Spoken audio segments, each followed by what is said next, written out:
네, 저희가 이제 23장부터 오늘 25장을 보게 됩니다. 창세기가 전체 50장인데요. 이제 딱 중반에 온 거예요. 너무 잘하셨습니다. 우리 옆에 있는 분들과 함께 인사하실 때 정말 잘하셨습니다. 지금 대훈이 혼자 하고 있는데 네, 정말 잘하셨습니다. 정말 잘하셨습니다. 정말 잘하셨습니다. 네. 여러분 오늘이 또 이제 시기상으로도 우물기도의 딱 중반이 됐어요. 와, 저희가 해냈습니다. 여러분 여기에서 반드시 개근하셔서 예, 영광을 누리시기를 바랍니다. 와, 저희도 이제 목회자 팀도 새벽 기도하고 또 이제 이렇게 저녁 기도하는 주간에는요 거의 초조금 상태거든요. 근데 진짜 오늘 왜 이렇게 몸이 힘들까? 오늘 왜 이렇게 내 눈이 떠지지 않을까 하는데 딱 중반 됐더라고요. 등산도 그런 것 같아요. 제가 등산은 잘 못합니다만 저희 주하길교회 정말 다람쥐라고 소문이 나신 분이 우리 고정옥 권사님, 이옥자 집사님이신데 정말 산에 잘 오르시는 분들이 있어요. 근데 저는 그렇게 잘은 못 오르지만 등산도 그런 것 같아요. 올라가는 그 중반고지 딱 올라갈 때까지는 너무 힘든데 올라가고 나서부터는 그 다음부터는 수월해지잖아요. 똑같은 것 같아요. 우물기도회를 절반을 인내하면서 오셨다면 이제부터는 산바람을 맞으면서 시원한 바람을 맞으면서 내려가는 등산과 같이 이제 즐기시면 되겠습니다. 오늘이 딱 그 중반의 말씀을 보게 되는데요. 우리 함께 좀 본문 내용 자세히 보도록 하겠습니다. 23장은요. 그 22장의 이 믿음의 시험에 이어지는 장면입니다. 그러니까 이 어찌 보면 가장 아브라함의 인생에서 가장 격정적이었던 시간을 기록한 게 22장이잖아요. 100세 때 낳았던 아들 이삭, 너무나 귀한 아들 그 이삭을 번제로 바치라는 그 하나님의 명령을 듣고 정말 이게 무슨 일인가 의심할 수도 있고 뭐 여러 가지 막 변수들이 많았지만 아브라함은 하나님의 신실하심을 붙들고 이 아들을 하나님께 맡겨드리죠. 그러니까 이제는 네가 누구를 가장 경외하는지 알겠다. 하나님께서 이 말씀을 해주시면서 이 믿음의 조상으로서 치러야 했던 이 마지막 시험을 잘 치르게 됩니다. 근데 이 일이 가장 중요했었나 봐요. 왜냐하면 23장부터는 어떤 얘기가 펼쳐지냐면 이제 사라가 하나님께로 돌아가고 사라가 죽게 되고 그다음에 25장에서는 아브라함이 죽는 얘기가 나오거든요. 그러니까 그들이 치러야 하는 시험과 그들이 치열하게 싸워야 했던 그 믿음의 싸움을 이제 거의 다 끝낸 거예요. 물론 그 중간에 긴 시간들이 있긴 있어요. 바로 사라가 이제 죽는 건 아니거든요. 하지만 그 시간들은 사실 이제 성경에서는 아브라함과 사라가 그 믿음으로 잘 지냈기 때문에 생략된 거죠. 이제 그 믿음의 시험 이후로는 그 믿음이 흔들리지 않았기 때문에 사실은 그들이 하나님 앞에 바르게 살기 위해서 몸부림쳤던 사건들 뭐 이런 것을 딱히 기록할 것이 없었던 것으로 보여집니다. 그러니까 이 22장이 진짜 중요했던 거예요. 그래서 23장은 사라가 이제 하나님께로 돌아간 나이, 이제 그가 죽었다라는 표현으로 시작합니다. 1절입니다. 사라가 127세를 살았으니 이것이 곧 사라가 누린 횟수라. 네. 드디어 한 세대가 저물고 이제 또 다른 세대가 시작이 되는 거예요. 그러니까 사라가 죽게 됩니다.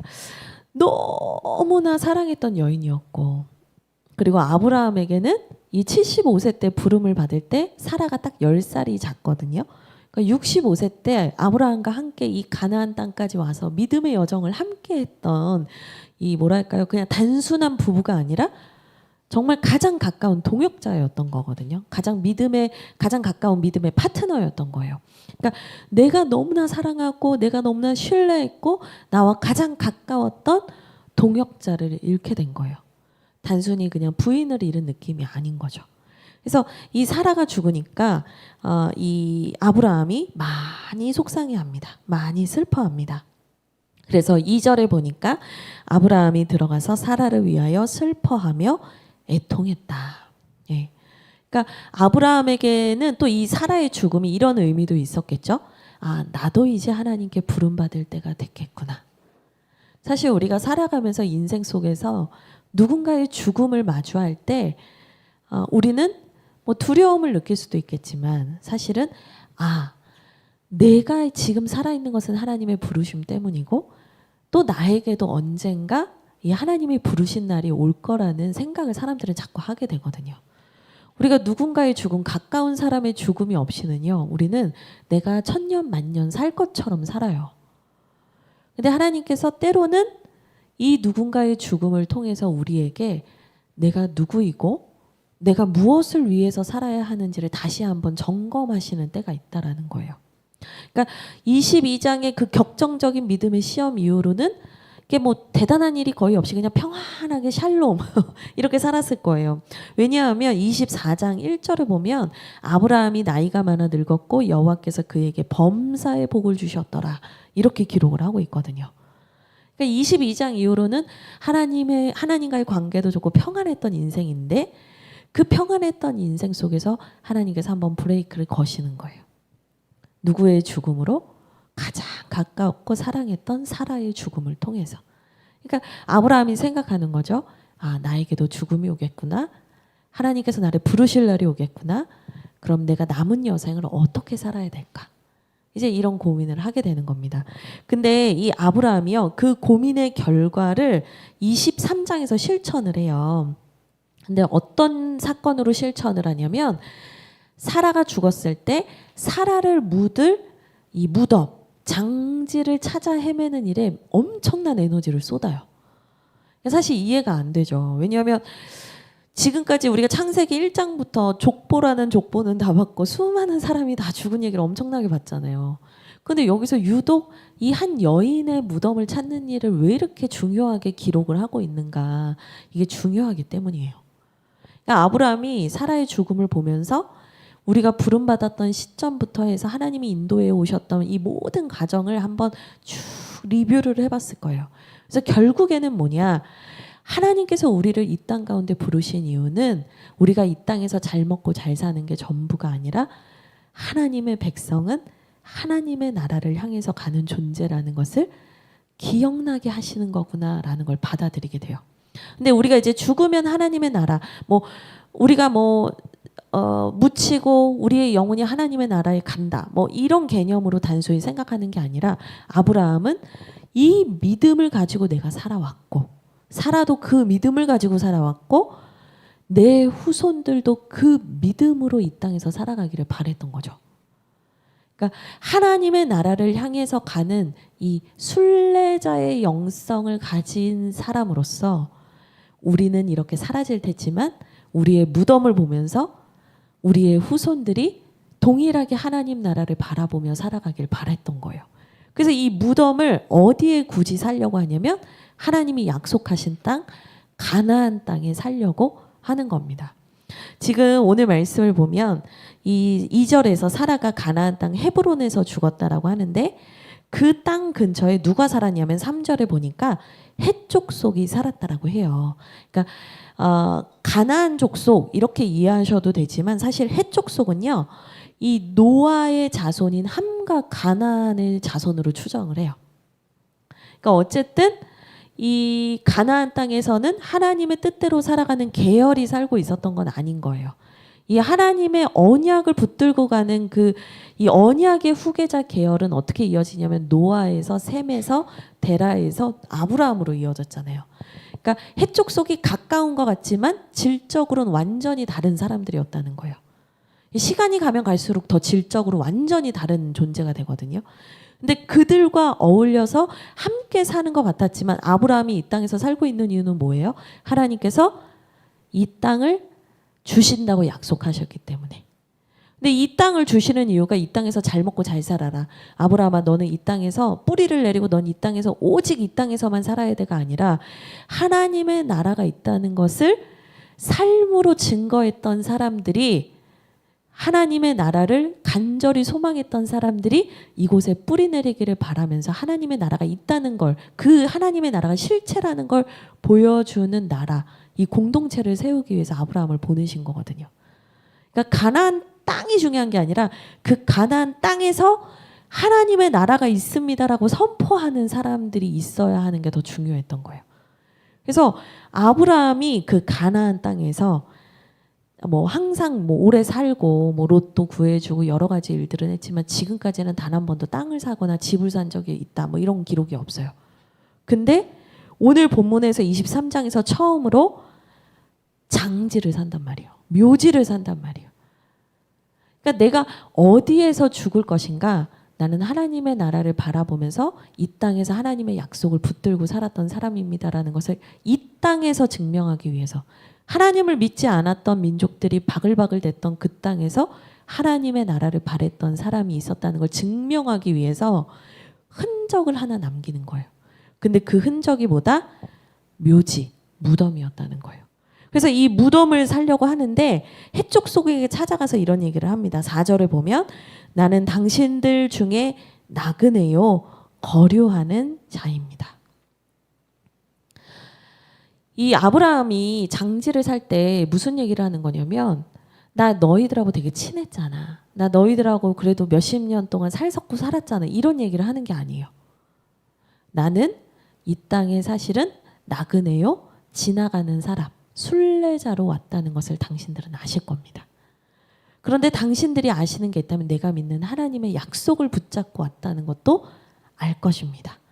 그런데 내가 이제 이 하나님의 약속을 붙들고 살았던 사람의 흔적을 남기고 싶어서 무덤을 사고 싶은데 당신들에게 있는 막벨라 굴이라는 굴 하나를 내가 사고 싶습니다. 이 얘기를 하는 거예요. 그랬더니 헷 족속이 얘기를 합니다. 6절입니다. 네, 주여 들으소서.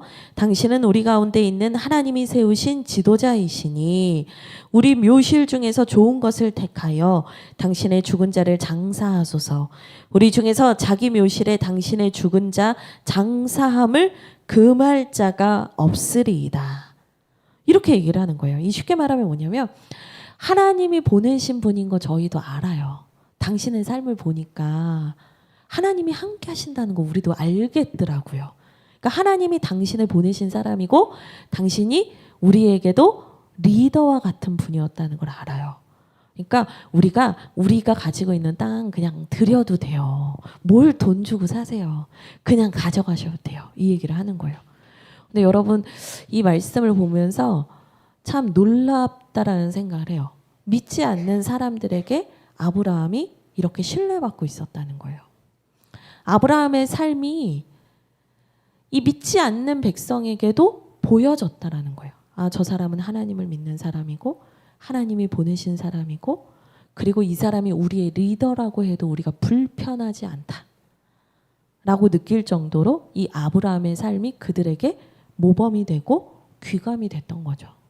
그러니까 그냥 땅을 준다고 하지 아무한테나 그냥 땅을 준다고 하겠어요. 싫은 사람, 미운 사람, 힘든 사람이면 아유 빨리 가라 속이 시원하다 이럴 거라고요. 근데 아무 땅이나 원하는 땅을 드리겠대요. 근데 아브라함이요 아주 놀라운 행동을 보이거든요. 7절에 보시면 아브라함이 일어나서 그 땅 주민 해쪽 속을 향하여 어떻게 해요? 몸을 굽혔대요. 근데 이 몸을 굽혔다라는 표현이 계속 나와요. 12절에도 나오거든요. 그 백성 앞에서 몸을 굽혔다. 준다고 하니까 받을게요. 뭐 이런 것도 아니고. 그렇죠. 내 돈 많이들 받으셨죠? 이것도 아니고. 그래요. 내가 여러분의 리더가 돼보겠습니다. 그것도 아니고. 여기에서 이 아브라함이 이들을 어떻게 대하냐면, 내가 하나님의 보냄을 받은 사람인 것은 맞지만 당신들 앞에서 내가 참으로 겸손하기를 원합니다라는 것을 적극적으로 보여줘요. 내 믿음, 내 신앙을 추구하는 과정에서 다른 사람에게 함부로 대하거나 다른 사람 앞에서 교만이 행치 않았다라는 걸 보여줘요. 그러니까 아브라함이 이렇게 말을 하니까 사람들이 계속해서 아닙니다. 그냥 가져가세요. 그냥 가져가세요. 그냥 가져가세요라고 계속 얘기를 하거든요. 근데 9절을 보시면 아브라함이 얘기를 해요. 충분한 대가를 받으십시오. 13절에서 말해요. 그 밥값을 내가 줄 거니까 내게서 꼭 받아주십시오. 그러니까 계속해서 강권하여서 내가 그 땅을 분명히 사겠다라는 얘기를 해요. 근데 여러분 이게 진짜 왜 중요하냐면 지금은 아브라함을 존경하고 사람들이 아브라함에 대해서 호감이에요. 왜냐면 지금까지는 아브라함의 세가 막 그렇게 대단하지 않으니까요.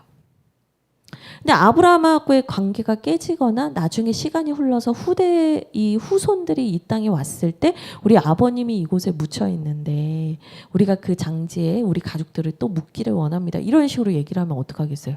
사람들이 우린 모르는데 이러면 뭐 소용이 없는 일인 거예요.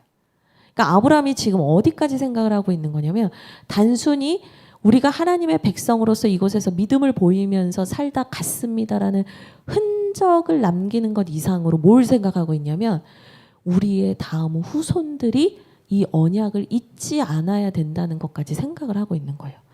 이게 소유, 재산상의 문제가 발생하거나 여러 가지 계약상의 문제가 발생하지 않도록 계속해서 이 아브라함이 이것을 엄청나게 분명하게 하고 있는 거죠. 그래서 아브라함이 결국에는 어떻게 하냐? 은 400세겔을 주고 이 땅을 사게 됩니다. 그러니까 여러분 그냥 이 세겔이라는 단위를 보면은요 무게 단위예요. 옛날에는 화폐 단위가 지금처럼 이렇게 뭐 1,000원, 10,000원 이런 게 아니라 무게로 돈을 주고받았거든요. 세겔이 한 11.4g 정도 돼요. 은 400이에요. 그러면 11.4 곱하기 400 하면 헷갈리니까 그냥 10이라고 할까요? 그러면 10 곱하기 400 하면 4kg인 거예요. 4kg. 그러니까 이 4kg면 이게 이 당시에도 사실은 작은 금액이 아니거든요. 그러니까 아브라함이 어쩌면 충분한 대가를 넘어서서 더 과분한 대가를 치렀는지도 몰라요. 근데 그러면서까지 이 장지를 산 이유는 뭐냐? 이 믿음을 지켜갔던 선조들을 기억할 수 있도록 후손들에게도. 그리고 나중에 재밌는 게 뭐냐면 아브라함과 사라가 여기 다 묻히거든요. 그리고 또 누가 여기 묻히냐? 이삭과 리브가가 묻혀요. 그러니까 언약의 정통성을 가진 사람들만 이 가족 장지에 묻혀요. 그리고 야곱이 묻혀요. 그리고 야곱의 부인 레아가 묻혀요. 이 야곱이 사랑했던 여인은 나중에 보시면 레아가 아니라 라헬이었잖아요. 근데 아무리 라헬이 날고 뛰고 야곱과 더 이렇게 금술이 좋았다 할지라도 하나님이 인정한 조강지처는 누구냐? 레아였다. 그러니까 이 가족 장지에 아무나 못 묻히는 거예요. 하나님께서 그 언약의 후손에게 주신 그 언약의 직통 후손들만 이 장지에 계속하여 묻힘으로 하나님 나라가 분명히 존재하고 하나님께서 우리를 통해서 하나님이 살아계심을 보이고자 하셨다라는 것을 증거하는 이 가문을 이어가게 하신 거예요. 근데 이 땅이 나중에 왜 중요하냐면요. 야곱의 때 기근이 너무 심하게 와서 사람들이 다 죽을 위기에 처하잖아요. 근데 하나님께서 이 야곱의 가족인 70여 명을 요셉이 살고 있는 애굽으로 보내세요. 나중에 이제 그 본문 볼 텐데 뒤에 나오거든요. 야곱이 이 브엘세바에서 기도해요. 하나님 저 애굽 가도 됩니까? 하나님이 이 땅에서 우리가 믿음으로 살라고 말씀하셨는데 이 땅을 지켜내라고 말씀하셨는데 우리 아버지 할아버지도 기근이 있을 때 여기를 벗어나려고 하다가 어려움을 겪으셨는데 저도 가도 됩니까? 근데 하나님이 뭐라고 하냐면 가라고. 가야 된다고. 왜 보내시는 거예요? 애굽 땅에서 그 이스라엘 민족을 많은 민족으로 이제 인큐베이터처럼 불리시는 작업을 하시기 위해서 애굽 땅으로 보내시는 거예요. 만약에 가나안 땅에 계속 있었으면 견제를 받았기 때문에 큰 민족이 될 수가 없어요. 그러니까 하나님의 그 놀라운 그 구원 역사 속에서 이 애굽으로 보내고, 근데 거기서 수많은 민족과 많은 백성이 태어나고 그 다음에 애굽에서 가나안 땅으로 돌아올 때 뭐가 기준점이 되는 거예요? 그 믿음을 지켰던 아브라함과 사라와 이삭과 리브가의 무덤으로 돌아오는 거예요. 우리가 있어야 할 곳은 여기입니다. 하나님이 우리에게 여기 있으라 하셨습니다. 그러니까 나중에 돌아올 때 이 400여 년이 흐르고 나서 이 이스라엘 백성이 모세와 함께 출애굽할 때 이 요셉이 남긴 유언을 따라서 뭘 가지고 나오냐? 요셉의 유골까지 가지고 나오거든요. 그러니까 요셉이 어디에 묻히고 싶지 않아 했다는 거예요. 애굽에 묻히고 싶어 하지 않았다는 거예요. 반드시 하나님의 때가 와서 여러분들이 다시 이스라엘로 돌아갈 때가 올 텐데, 가나안 땅으로 돌아갈 때가 올 텐데, 그때 나의 유고를 가져가 주십시오. 여러분, 요셉이 왜 그 얘기를 한 거냐면, 나는 하나님의 언약 안에 있습니다라는 것을 확인하고 싶고, 본인도 그 언약 안에 있다라는 것을 증명하고 싶어서 결국에는 이 묘지가 있는 이 땅으로 돌아오는 거예요. 그러니까 사람들은 이 땅을 어떻게든 고수해내고 지켜내려고 몸부림쳤다라기보단, 이 땅을 하나님이 주신다고 하셨으니 우리가 이 땅에서 믿음을 지키면서 살아가겠습니다. 우리가 죽는 순간까지도 우리의 뼈를 묻으면서까지라도 그 하나님의 약속을 끝까지 이어가겠습니다라는 신앙의 의지로 이 무덤을 사게 된 거죠. 그래서 18절에 보면 성문에 들어온 모든 핵족속이 보는 데서 아브라함의 소유로 이 막벨라 굴이 확정이 됐다라고 얘기를 합니다. 이 땅을 삼으로써 하나님의 약속은 계속되고 있고 하나님의 약속은 반드시 성취된다는 걸 보여주는 게 예레미야서에도 나와요. 예레미야서에서도 보면, 예레미야에서도 보면은 하나님께서 이스라엘이 너무나 우상 숭배하고 막 살고 하니까 이제 너희들이 바벨론에 의해서 망할 거다라는 예언을 예레미야 입을 통해서 하시잖아요. 이 예레미야가 이 예언을 하니까 왕들이 너무 싫잖아요. 그래서 예레미야를 맨날 죽이려고 하거든요. 때리고 괴롭히고 우물에 가두고 뭐 엄청난 고난을 겪어요. 그래서 예레미야를 그래서 눈물의 선지자라고 하는 건데, 하나님께서 너희가 분명히 바벨론에 의해서 망할 것이고 너희들이 포로로 끌려갈 것이지만 너희가 다시 그 시간이 흐른 후에 70년이 흐른 후에 너희가 다시 이 땅으로 돌아와서 하나님의 백성으로 하나님의 나라로 세워질 거다라는 약속을 하시기 위해서 예레미야한테 땅을 사게 하세요. 재밌지 않으세요? 그 어려운 와중에 땅을 사러 가요. 그게 이제 단순히 뭐 재산을 불리는 의미가 아니고요. 하나님의 언약을 상징하는 개념이 땅으로 나타난다는 거예요. 그래서 우리가 찬송가나 성경을 볼 때도 하나님이 우리에게 기업을 주셨다 이런 표현을 쓰잖아요. 근데 그게 줄곧 땅으로 표현이 많이 돼요. 어쨌든 아브라함이 사라가 죽은 지 한참이 됐는데도 바로 장례를 치르지 않고 이 복잡한 과정을 겪은 후에 사라를 그곳에 묻게 됩니다. 그러니까 우리의 죽음마저도 하나님의 뜻 가운데 사용될 수 있는 거예요. 우리의 마지막마저도 하나님의 뜻 가운데 사용될 수 있는 거예요. 시작은 내가 선택할 수 있는 게 없어요, 여러분. 내가 엄마 골라서 태어나고 아빠 골라서 태어나는 게 아니잖아요. 그런데 여러분, 내가 어떻게 죽을까? 내가 어디에서 죽을까? 내가 무엇을 위해서 죽을까는 결정할 수 있는 거예요. 아브라함이 그 마지막에서도 하나님께 순종할 수 있다라는 것을 끝내 보여주고 사라를 보내게 됩니다. 자, 이제 24장으로 오면요. 이제 사라가 갔기 때문에 아브라함도 갈 때가 됐잖아요. 그러니까 아브라함이 할 일이 뭐예요? 그 언약의 후계자인 이삭, 하나님께서 100살에 주셨던 그 아들의 결혼 문제를 결정짓는 게 되게 중요한 거예요. 이게 이삭이 혼자서는 이 언약, 하나님 나라의 그 언약을 이어갈 수가 없거든요. 그러니까 이삭이 누구랑 결혼하는지가 진짜 중요한 거예요. 그래서 여기 3절을 보시면요. 이런 얘기를 합니다. 내가 너에게 하늘의 하나님 땅의 하나님이신 여호와를 가리켜 맹세하게 하노니 너는 내가 거주하는 이 지방 가나안 족속의 딸 중에서 내 아들을 위하여 아내를 택하지 말고 내 고향 내 족속에게로 가서 내 아들 이삭을 위하여 아내를 택하라. 이게 이제 아브라함이 자신이 신뢰하는 종에게 한 말이에요. 내가 늙어서 내가 직접 못 간다. 그리고 내 아들이 갔다가 거기서 좋아하는 여자 만나가지고 거기서 눌러 살면 안 된다. 우리는 이 하나님의 약속을 받은 자로서 여기에서 상징적으로 믿음을 보이며 살아야 되기 때문에 이삭은 절대로 데리고 가지 마라.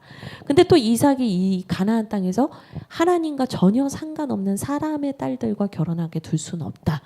그러니 네가 가서 내 족속, 내 친척 집에 가서 데려오라는 거예요. 근데 여러분 이 친척 집이 뭐냐?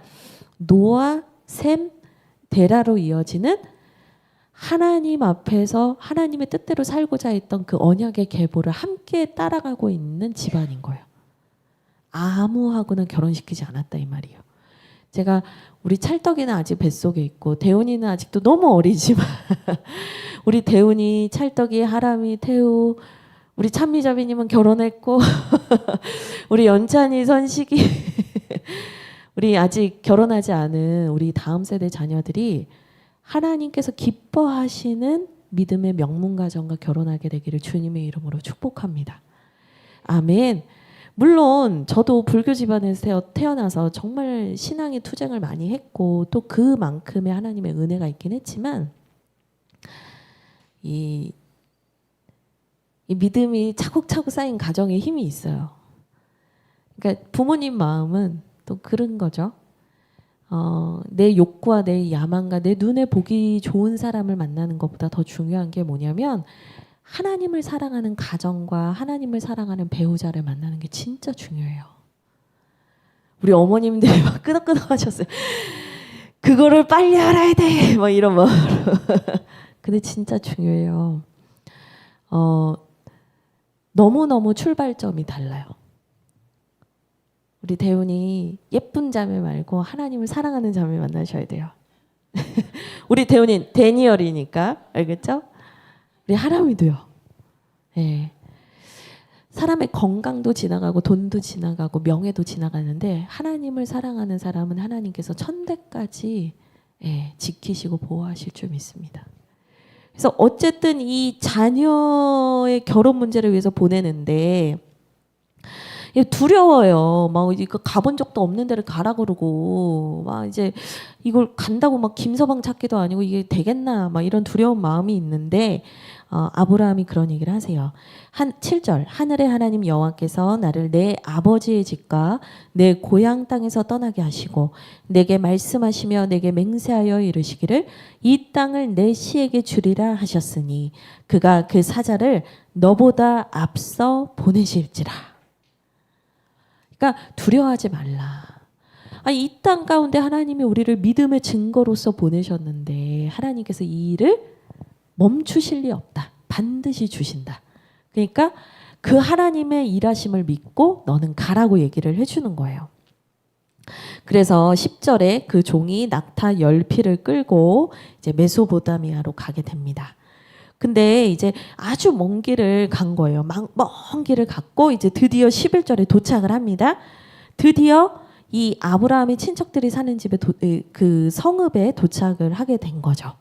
근데 그때가 해질 때였고 여인들이 물을 기르러 나오는 때였다라고 11절은 얘기를 합니다. 근데 이때 이 사람이 도착하자마자 하는 일이 뭐냐면 기도였어요. 12절을 보실게요. 12절에 그가 이르되 우리 주인 아브라함의 하나님 여호와여 원하건대 오늘 나에게 순조롭게 만나게 하사 내 주인 아브라함에게 은혜를 베푸시옵소서. 여러분 우리가 이제 비전에 대한 얘기를 계속 하고 있는데 비전을 구한다 하면서 아무것도 하지 않는 분들을 볼 때가 있어요. 근데 이 성경이 말해주는 건 뭐냐면 용기를 갖고 우리가 해야 하는 일들은 해나가야 돼요. 그러면서 중요한 시점마다 뭘 하는 거예요? 멈춰서서 기도하는 훈련이 필요한 거예요. 저는 신앙의 훈련이 운전하고 비슷한 것 같아요. 운전을 할 때 빨간불이 되면 멈춰야 되잖아요. 그리고 파란불이 되면 어때요? 가야 되거든요. 신앙은 딱 그거와 같아요. 하나님이 가라 하시면 가고 멈추라 하시면 멈추는 거예요. 이 종이 두려웠지만 하나님이 가라고 할 때는 갔고 멈춰서서 기도해야 될 땐 기도했거든요. 그러니까 하나님의 비전을 찾아가는 사람의 가장 좋은 롤모델이 저는 이 늙은 종인 것 같아요. 그러니까 이 종이 정말 하나님께 간절히 의지하면서 하나님의 음성을 들어가면서 하나하나 신중하게 이 일을 수행해 나가거든요. 그래서 이제 아브라함의 하나님 도와주십시오 이렇게 기도를 한 다음에 뭐라고 하냐면 하나님 제가 지금 먼 여행을 왔고 낙타도 있고 저도 목이 마른데 나온 여인이 저한테 물도 주고 저한테 물을 줄 뿐만 아니라 제 낙타들에게도 물을 주겠다고 하는 사람이 있다라면 그 여인인 줄 알겠습니다. 이렇게 얘기를 해요. 근데 여러분 당시의 우물은 기본이 3-40m예요. 짧아야 20m 정도예요. 두레박을 내려서 물을 길는데 여러분 우리 집 저녁 해먹을 물도 길러야 되고 우리들 양도 먹여야 되고 여자의 힘으로 이거 쉽지 않아요. 그래서 제가 혼자 생각했어요. 당시 고대의 여인들은 삼두와 이게 장난이 아니었겠다. 팔힘이 어마어마했겠는데 막 우물물을 맨날 하니까요. 근데 아무도 사실은 자기도 지금 급한데 해지기 전에 이걸 다 미션을 석세스해야 되는데 모르는 사람에게 물을 대접하고 이게 사실 부담스러운 일이거든요. 근데 이 사람이 이 기도를 했다. 하나님 이렇게까지 해서라도 사람들을 선대하고 그 마음에 그릇이 넓은 사람이 있다면 하나님이 예비하신 여인인 줄 알겠습니다. 근데 이 기도가 마치기도 전에 15절 말을 마치기도 전에 리브가가 물동이를 어깨에 메고 나왔다. 그리고는 말을 이렇게 조금 건네보니까 갑자기 급히 이 여인이 물동이에 물을 떠서 이 사람에게도 먹이고 낙타들에게도 먹이겠다라고 얘기를 하는 거예요. 21절 보시겠어요? 그 사람이 그를 묵묵히 주목하였다. 여러분 저는 하나님께서 우리를 묵묵히 주목하신다고 생각해요. 그리고 하나님의 사람들을 통해서 우리를 주목하시다가 발견하시고 들어서 쓰시는 순간이 있다고 생각해요. 제가 예전에 어떤 얘기를 들었냐면 뭐 그 친구도 뭐 그 친구의 사정이 있고 뭐 이렇게 뭐 복잡한 일이 있겠지만 제가 이제 예전에 어떤 교회에서 사역지나 이런 걸 갈 때 되게 좋은 곳으로 많이 스카웃을 당하거나 많이 이렇게 좀 초대를 받아서 이렇게 좋은 대우를 받고 갈 때가 있었어요. 근데 한 전도사님이 저한테 이렇게 앙칼진 목소리로 목사님은 운이 좋으시잖아요. 그러는 거예요. 그래서 저한테 그래서 제가 화들짝 놀랐어요. 그러니까 제가 너무 운이 좋아서 좋은 자리로만 간다는 거예요. 근데 제가 속으로 뭐라고 했냐면 사람들은 결과만 보는구나 라고 생각했어요. 제가 어떻게 사역을 했고 어떻게 하나님 앞에서 몸부림을 쳤고 어떻게 제가 교회를 섬겨왔는지를 아는 사람은 많이 없는 거예요. 남들이 볼 때는 운이 좋은 거예요. 근데 하나님이 보실 때는 늘 보고 계셨던 거예요. 제가 그 얘기를 들을 때 그때 당시에는 뭐 좀 씁쓸했지만 지금 생각해 보면 좀 다르게 말해줄 수도 있었겠다 이런 생각을 할 때도 있어요. 지금 제가 이 얘기 왜 드리냐? 이 종도 리브가도 운이 좋은 것 같지만 부요한 아브라함의 며느리가 되는 운이 좋은 일을 겪은 것 같지만 사실은 그게 아니에요. 그렇게 살아온 시간이 아주 오래도록 쌓여 있는 거예요. 하나님이 아무나 이삭에게 보내주시지 않죠. 서로가 서로에게 하나님 앞에서 유익이 되고 하나님 나라를 위해서 살아갈 수 있는 준비된 사람이었기 때문에 붙이신 거지 운이 아니에요. 주목하여 보고 계셨던 거죠. 그래서 이 리브가가 누구의 집이 너 네 집 딸이냐 이렇게 물어보게 됩니다. 그랬더니 이 여인이 너무나 놀랍게 아브라함의 친척, 이 아브라함의 동생 집에 이르게 됐다라는 걸 알게 돼요. 그러니까 이 26절에 이 종이 머리를 숙여 여호와께 경배합니다. 여러분 여기서 또 머리를 숙여가 나오죠. 23절에 아브라함이 해쪽 속에게 무덤을 살 때도 머리를 숙였었잖아요. 근데 다시 여기에서 머리를 숙여가 나와요. 그러니까 결국에는 사람에게 머리를 숙이는 것 같지만 겸손하고 이 모든 일 속에서 하나님의 어떤 흔적들, 하나님의 역사하심을 발견할 수 있는 사람들은요.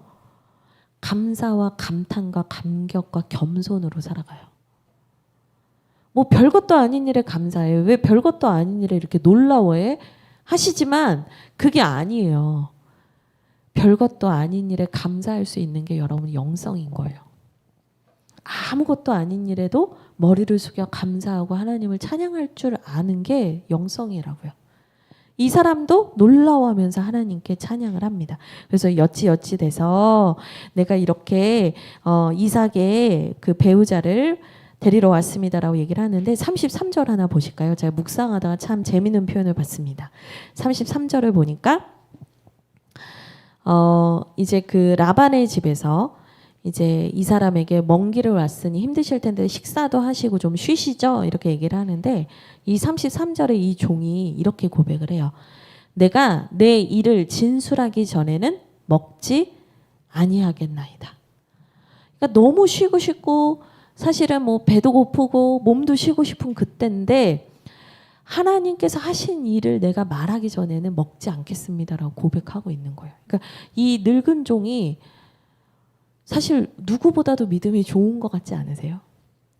여러분 아브라함하고 같이 사니까 그 이름도 안 나오는 늙은 종도 믿음이 이 정도예요. 내가 하나님께 보내심을 받았고 내 주인에게 보내심을 받은 이 일을 완수하기 전에는 내가 식사를 하지 않겠습니다라고 얘기를 하는 거예요. 여러분 이렇게 충성되고 자신의 부르심에 아주 집중하고 있을 수 있다? 이게 뭐냐면 계속해서 그 부르심에 대해서 감사하고 감격하기 때문이라니까요.